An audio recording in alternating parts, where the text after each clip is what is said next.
Friends good morning. Stations and places में आप सभी लोगों का वेलकम करता हूं आपके अपने इस यूट्यूब के चैनल में।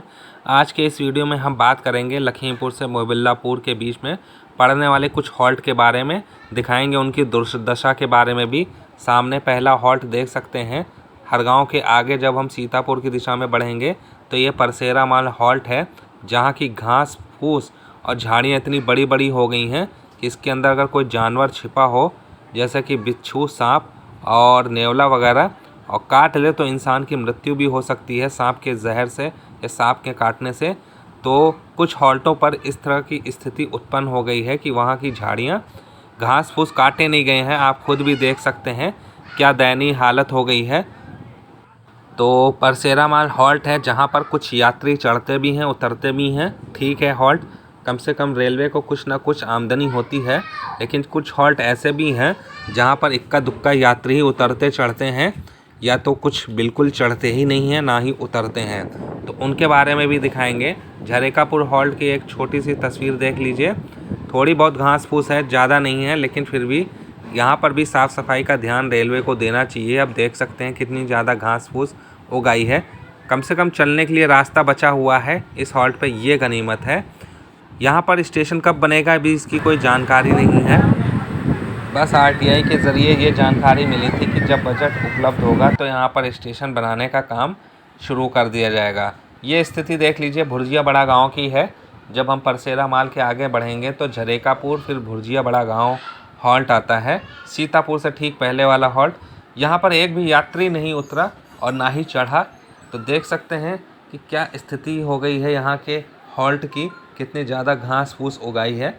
इसमें भी सांप वगैरह छुपे होने की संभावना हो सकती है, ख़ास तौर से बरसात के महीने में, क्योंकि बिल वगैरह में सब पानी भर जाता है। इस वजह से जो सांप वगैरह हैं वो अपने बिलों से बाहर आ जाते हैं। तो आप खुद भी इस हॉल्ट की स्थिति को देखकर अंदाज़ा लगा सकते हैं। एक भी यात्री आप लोगों को नज़र नहीं आया है यहाँ पर उतरते हुए, ना ही चढ़ते हुए। एक महाशय यहाँ पर केवल बैठे हैं और आराम फरमा रहे हैं। तो कैसे आमदनी होती होगी।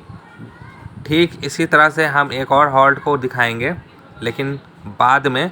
तो पहले चलते हैं दूसरे हॉल्ट की तरफ, जहां हम आप लोगों को दिखाएंगे कि जैसी स्थिति यहाँ पर है, यात्री वगैरह नहीं चढ़ते हैं ना ही उतरते हैं, ठीक वैसी स्थिति उस हॉल्ट पर भी है।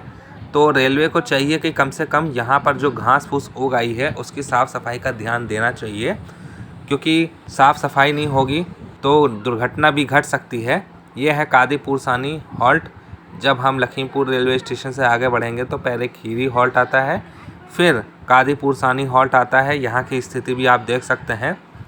इक्का दुक्का ही यात्री चढ़ते हैं और उतरते हैं, क्योंकि इनके लिए यहाँ पर खीरी रेलवे स्टेशन उपलब्ध है, जो लगभग 4 किलोमीटर की दूरी पर स्थित है। तो आसानी से वहाँ पहुँच सकते हैं। तो यहाँ की स्थिति भी आप देखकर अंदाज़ा लगा सकते हैं। काफ़ी समय से यहाँ पर साफ़ सफाई का काम नहीं हुआ है, और जब यहाँ पर ध्यान नहीं दिया जाना था तो इस हॉल्ट को बनाने की कोई ज़रूरत ही नहीं थी। इस हॉल्ट को क्या, भुर्जिया बड़ा गांव हॉल्ट को भी, क्योंकि वहाँ से भी यात्री चढ़ते उतरते नहीं हैं। इक्का दुक्का चढ़ जाएं या उतर जाएं तो बात अलग है। तो इन हॉल्टों से कोई फ़ायदा नहीं हो रहा है रेलवे को, उल्टा नुकसान हो रहा है स्टॉप देकर। मैं ये नहीं कह रहा हूँ कि लोगों के लिए सुविधा के लिए रेल नहीं होनी चाहिए, स्टेशन नहीं होना चाहिए, लेकिन वहाँ पर आमदनी होना भी ज़रूरी है। कम से कम ऐसा होना चाहिए, क्योंकि रेलवे खुद भी ये जानता है और चाहता है कि जहाँ से आमदनी हो वहीं पर ठहराव किया जाए। सुरैचा हॉल्ट फिर भी थोड़ा बहुत सही नज़र आया, चलने भर के लिए रास्ता है, घास फूस बहुत छोटी मोटी है। इसके अलावा टीन वगैरह भी पड़ी हुई हैं बैठने के लिए, जैसे दूर आप लोगों को वो नज़र आ रही होगी। तो बैठने की व्यवस्था के ऊपर जो टीन शेड है, यानी कि प्लास्टिक की, तो उसमें धूप में बैठा जा सकता है। फ़िलहाल इस वीडियो में इतना ही। वीडियो को लाइक कीजिएगा, शेयर कीजिएगा, दुआओं में याद रखिएगा, अपना ख्याल रखिएगा। जय हिंद, जय भारत।